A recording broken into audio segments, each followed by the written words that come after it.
Pada pertemuan-pertemuan sebelumnya kita berbicara tentang mutaba'ah. Bagaimana semua kebaikan, semua keberuntungan, semua kemenangan ada di balik mutaba'ah, mengikuti jejaknya baginda Nabi besar Muhammad sallallahu alaihi wasallam. Siapa yang ingin bahagia, kuncinya ngikuti Rasulullah. Jalankan apa yang diperintahkan Rasulullah, jauhi apa yang dilarang Rasulullah, cinta terhadap apa yang dicintai oleh Rasulullah. Kok yang sholawat sedikit nih? Rasulullah sallallahu alaihi wasallam, dan benci apa yang dibenci oleh Rasulullah sallallahu alaihi wasallam. Al-hubbu fillah wal bughdhu fillah. Itu kunci kebahagiaan. Makanya di sini beliau beristidlal, berdalil bagaimana pentingnya mutaba'ah, mengutip firman Allah Ta'ala di surat Ibrahim ayat ke-36, bahwasanya Allah berfirman, bercerita tentang perkataannya Nabi Allah Ibrahim, faman tabi'ani fa innahu minni. Jadi setelah Nabi Allah Ibrahim di ayat sebelumnya berdoa, Rabbi ja'al hadzal balad aminan, supaya dijadikan negeri ini aman, kemudian berdoa supaya dzurriyyatnya dijadikan orang-orang yang beriman. Kemudian Nabi Allah Ibrahim di situ mengatakan kepada Allah Ta'ala, Allah menceritakan tentang perkataannya Nabi Allah Ibrahim, ya Allah, sesungguhnya innahunna adlalna katsira. Ini kadang-kadang kalau baca ayat ini mesti dicek dulu ini.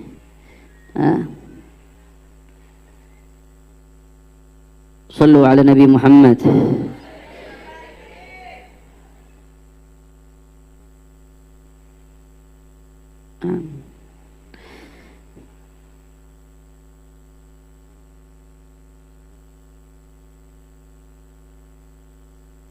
Rabbi innahunna adlalna katsira minan nas faman tabi'ani fa innahu minni, kata Nabi Allah Ibrahim. Ya Allah, ya Rabb, sesungguhnya asnam berhala-berhala itu ya Allah banyak membuat orang tersesat ya Allah, kata Nabi Allah Ibrahim. Maka ya Allah ya Rabb, beliau langsung mengatakan, barang siapa yang ikut aku, tadi konteksnya sebelumnya mendoakan dzurriyyahnya supaya beriman. Tapi banyak ini manusia ya Allah yang dibuat sesat oleh berhala-berhala itu, kata Nabi Allah Ibrahim.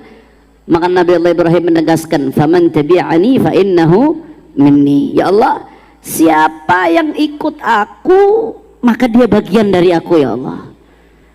Nah, kata Ibnu Athaillah Sakandari di sini berarti mafhumnya, yang tersiratnya, yang implisitnya dari ayat ini, famafhumu hadza anna man lam yatba'hu falaysa minni.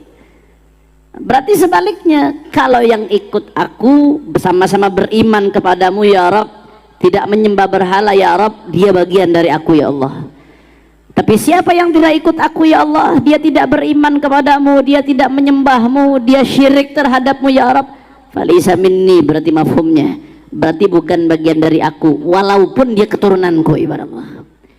Tapi ulama menyebutkan Allah mengijabah akhirnya doa Nabi Allah Ibrahim supaya dzurriyyatnya dijadikan orang-orang yang beriman. Tapi Nabi Allah tegaskan, andai ada dari keturunan beliau yang nggak beriman, falaysa minni, maka bukan bagian dari aku, kata beliau, walaupun dia keturunan. Bahkan nggak sampai di situ ya ikhwan.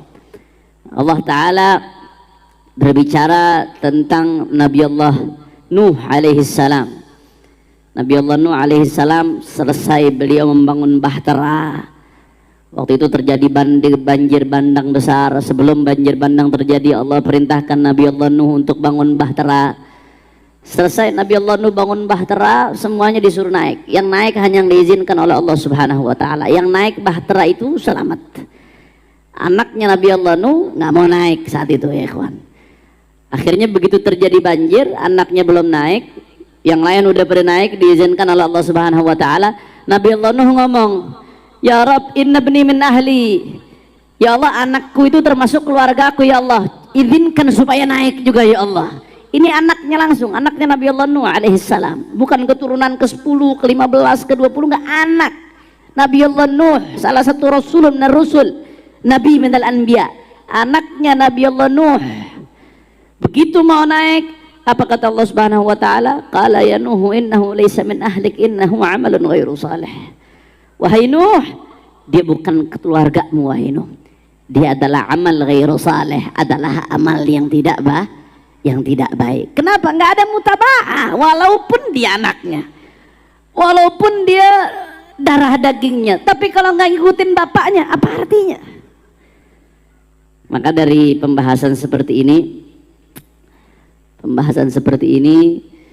ada beberapa pelajaran yang bisa diambil. Yang pertama, bahwasanya bagi orang-orang yang Allah berikan kenikmatan keturunan yang mulia, entah Habibkah yang keturunan Rasulullah, Sayyid, Syarif, atau yang keturunan Kiai, Gus, Rora dan lain sebagainya. Ini jadi pelajaran nih dari ayat ini, bahwasanya yang pertama, hanya keturunan saja, garis keturunan nggak bisa menyelamatkan seseorang di hadapan Allah Subhanahu wa taala. Nggak bisa ya ikhwan, nggak bisa. Kalau nggak dibarengkan dengan mutabaah nggak bisa. Makanya di dalam satu hadis disebutkan, man abta'a bihi amaluh lam yusri bihi nasabuh. Siapa yang amalnya lambat, nasabnya nggak membuat dia cepat. Artinya apa? Amal yang buruk nggak bisa mengangkat seseorang yang nasabnya baik. Bahkan justru berapa banyak orang yang nasabnya biasa-biasa saja, tapi amalnya baik, Allah angkat.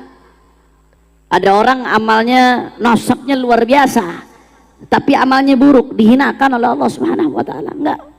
Nasab nggak bisa jadi patokan.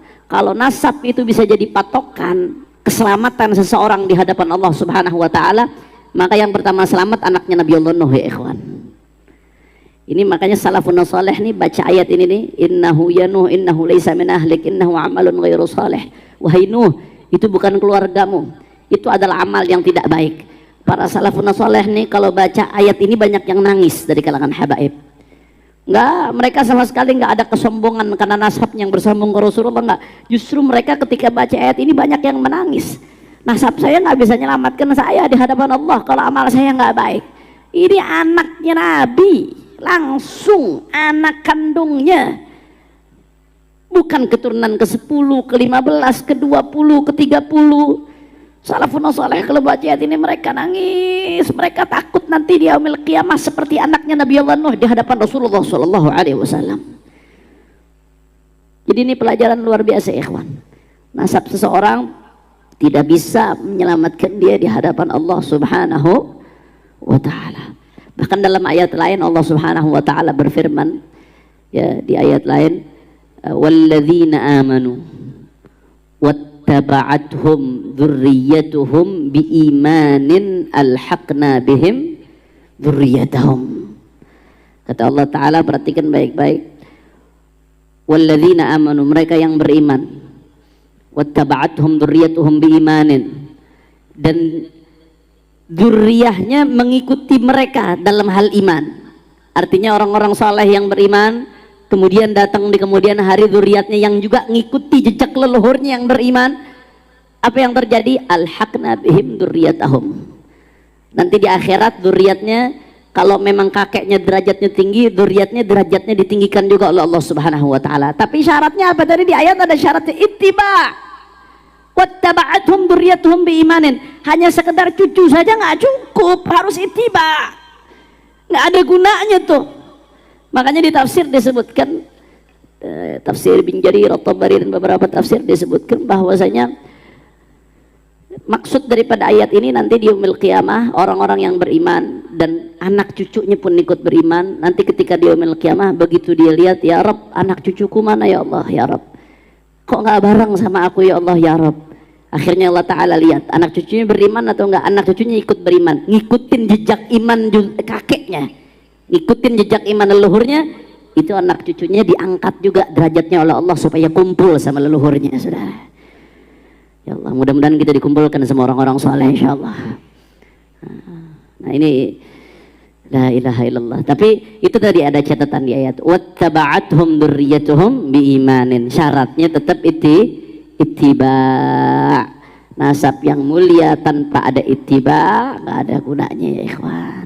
Makanya Ibn Athaillah mengatakan fal mutaba'ah taj'alu tabi' ka'annahu juz'un minal matbu' wa in kana ajnabiyan ka Salman liqauli Salman min ahlul bait. Sebaliknya tadi, kalau nasab yang mulia tapi nggak ngikutin jejak datuknya nggak ada gunanya. Tapi sebaliknya, orang yang nasabnya nggak mulia tapi dia ngikutin Rasulullah sallallahu alaihi wasallam, justru dia diangkat oleh Allah Subhanahu wa taala. Fal mutaba'ah taj'alu tabi' ka'annahu juz'un minal matbu'. Mutaba'ah itu kita mengikuti Rasulullah. Kita ini tabi', berarti kita ngikuti kalau ngikuti Rasulullah. Rasulullah itu matbu' yang diikuti. Nah, ketika seseorang mengikuti Rasulullah, maka Allah menjadikan pengikut adalah juz'u minal matbu', seolah-olah bagian darah daging dari yang diikuti ya ikhwan. Itu baginda Nabi besar Muhammad sallallahu alaihi wasallam. La. Dulu salafun saleh nggak ada yang ngandelin nasab, nggak ada. Mereka beramal. Ya, bahkan andai kata nasab itu bisa ngangkat kita di hadapan Allah Subhanahu wa taala meskipun amalnya jelek, andai kata bisa, maka yang pertama selamat di yaumil qiyamah Abu Lahab.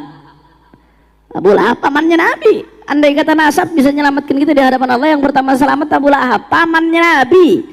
Tapi dia nggak ngikutin Nabi, nggak beriman sama Nabi, nggak ada gunanya kedekatan dia sama Rasulullah sallallahu alaihi wasallam. Makanya justru sebaliknya yang kedua, justru seseorang yang bernasab mulia itu seperti para habaib, para gus, cucunya kiai-kiai ini, justru itu menjadi pecutan bagi dia. Kalau dia berbuat jelek, bagaimana mungkin engkau berbuat jelek sedangkan kakek-kakekmu orang baik? Ada seorang ahlul bait yang berpesan ke anaknya, kalau nggak salah Imam Ja'far Shadiq atau Muhammad Al-Baqir, pesan ke anaknya, ya waladi al-jahlu ghabih bi wabak agbah. Wahai anakku, ilmu itu indah betul, tapi kalau ilmu itu ada padaku dan padamu yang nasabnya bagus akan lebih indah lagi. Sebaliknya, ya waladi al-jahlu ghabih, wahai anakku, ini ahlul bait nih, kejelekan itu buruk, kebodohan itu buruk, jelek. Kebodohan buruk, jelek. Tapi bi wabak agbah. Tapi kalau kamu bodoh, aku bodoh, ketika kebodohan ada padaku dan padamu yang nasabnya bagus ini akan jadi lebih jelek lagi. Orang yang nasabnya biasa, bodoh, jelek. Tapi kalau ada orang nasabnya bagus, cucu Rasulullah, bodoh, nggak ngerti ilmu kakeknya, padahal kakekmu orang alim bin orang alim bin orang alim bin orang alim sampai ke Rasulullah sallallahu alaihi wasallam. Orang wali bin wali bin wali bin wali sampai Rasulullah sallallahu alaihi wasallam. Orang saleh bin orang saleh bin orang saleh sampai Rasulullah sallallahu alaihi wasallam. Tapi kok kamunya begini? Maka lebih jelek dari yang lain ya ikhwan. Kejelekan kalau ada padaku dan padamu yang nasabnya bagus akan menjadi lebih jelek. Makanya Imam Al-Haddad itu mengajarkan apa? Tsumma la taghtarra bin nasabi la wala tagna' bika ana abi. Ini nasihat buat siapapun yang punya nasab baik, siapapun. La taghtarra bin nasabi. Jangan pernah kau taghtarra bin nasabi, tertipu dengan nasabmu. Kalau ada yang mengatakan, wah cucunya Nabi nggak bakal masuk neraka, kata siapa? Rasulullah ngomong ke Sayyidatuna Fatimah, wahai Fatimah, lau anna Fatimah binta Muhammadin sarakat laqata'tu yadaha. Andai kata Fatimah binti Muhammad mencuri, jangankan orang lain, Fatimah nggak mungkin mencuri. Sayyidatuna Fatimah nggak mungkin mencuri, hasya wa kalla. Tapi beliau ngasih perumpamaan yang paling tinggi. Andai kata Fatimah binti Muhammad mencuri, aku potong tangannya, kata Rasulullah sallallahu alaihi wasallam. Apalagi yang lain, apalagi yang lain. Makanya kata Imam Haddad, la taghtarra bin nasabi, jangan tertipu dengan nasab. La wala tagna' bika ana abi, jangan merasa cukup, ini loh ayahku, ini loh kakekku, ini loh mbahku, ini loh guruku, termasuk. Karena murid itu adalah anak ideologis. Kalau guru, kalau anak langsung nih bin itu anak biologis. Ada Said Fagih anak biologis Habib Rifki. Tapi murid itu anak ideologis ya ikhwan. Termasuk ngebangga-banggain guru, tapi nggak bisa ngikutin jejak gurunya. Apa artinya? Dia bernasab secara ilmu ke gurunya, tapi nggak bisa ngikutin jejak gurunya. Apa artinya ya ikhwan? Fakama annal mutaba'ata tuthbitul ittisal, fakadzalika adamuha yuthbitul infisal, kata Ibn Athaillah. Sebagaimana orang kalau ngikutin nyambung walaupun jauh, tapi kalau tidak ngikuti jejak orang tuanya, gurunya, rantai keilmuannya, justru dia menjadi jauh walaupun dia dekat ya ikhwan. Na'udzubillah min. Mudah-mudahan kita terus di barisan guru-guru kita insyaallah. Jadi Imam Al-Haddad itu sampai thumma la taghtarra bin nasabi la wala tagna' bika ana abi. Jangan kamu tertipu dengan nasab. Wala tagna' bika ana abi. Jangan merasa puas dengan ini lo ayahku, ini lo mbahku, ini lo guruku, ini lo kakekku. Jangan merasa puas. Dalam syair lain disebutkan lasna, kata sebagian ulama, lasna wa in kunna du hasabin yauman alal ansabi nattakilu nabni kama kanat awailuna tabni wa naf'alu mithla ma fa'alu. Kami ini, ada sebagian ulama mengatakan dalam syairnya, walaupun nasab kami bagus, tapi kami nggak pernah bersandar dengan nasab. Nabni kama kanat awailuna tabni. Kami membangun sebagaimana kakek-kakek kamu membangun. Apa yang dilakukan kakek kami lakukan. Apa yang dirintis kakek kami lanjutkan. Mereka membangun, kami pun ikut membangun. Wa naf'alu mithla ma fa'alu. Mereka yang melakukan ibadah seperti apa, kami berusaha mengikuti mereka. Kami nggak pernah bersandar dengan nasab kami. Itu ajaran para habaib Sa'ad al-Abi Alawi. Ajaran para habaib keluarganya baginda Nabi besar Muhammad sallallahu alaihi wa ala alihi wa sahbihi wasallam. Kira-kira jelas atau tidak? Faham? Nah, jadi habaib ini Sa'ad al-Abi Alawi, kita diajarkan dari kecil haram membangga-banggakan nasab itu haram. Tahu identitas harus. La targhabu an abaikum, kata Rasulullah. Jangan kalian benci dengan ayah-ayah kalian. Seorang sayyid, seorang Sa'ad al-Abi Alawi harus tahu siapa kakeknya. Cucu-cucu para kiai harus tahu siapa kakeknya, supaya dia termotivasi untuk mengikuti jejak kakeknya. Supaya kalau dia mau maksiat mikir, jangan-jangan saya orang pertama di garis keturunan saya yang melakukan maksiat ini. Bagaimana nanti saya menghadap Allah Subhanahu wa taala? Tahu identitasnya harus. La targhabu an abaikum. Tapi membanggakan identitasnya la. Enggak, kita enggak diajarkan seperti itu ya ikhwan. Bahkan saya masih ingat, saya dari kecil, saya tahu dari lahir, saya tahu saya Al-Attas itu tahu. Tapi saya nggak tahu apa artinya Al-Attas itu nyambung ke siapa, saya nggak tahu. Saya tahu pas sudah mondok. Kenapa? Karena orang tua kita nggak mau ngajarin. Dari kecil terbiasa membanggakan nasabnya, membanggakan adalah hasya wa kallah. Bangun seperti kakek-kakek mau membangun. Bersungguh-sungguh seperti kakek-kakek bersungguh-sungguh. Jadi itulah nasihat untuk mereka yang memiliki keturunan mulia, apalagi yang bersambung kepada baginda Nabi besar Muhammad sallallahu alaihi wasallam. Nasihat ini bukan hanya bagi yang memiliki keturunan secara biologis, tapi nasihat ini juga untuk yang memiliki keturunan secara ideologis, karena kita ini adalah anak ideologisnya guru-guru kita, anak ideologisnya Habib Quraish Baharun.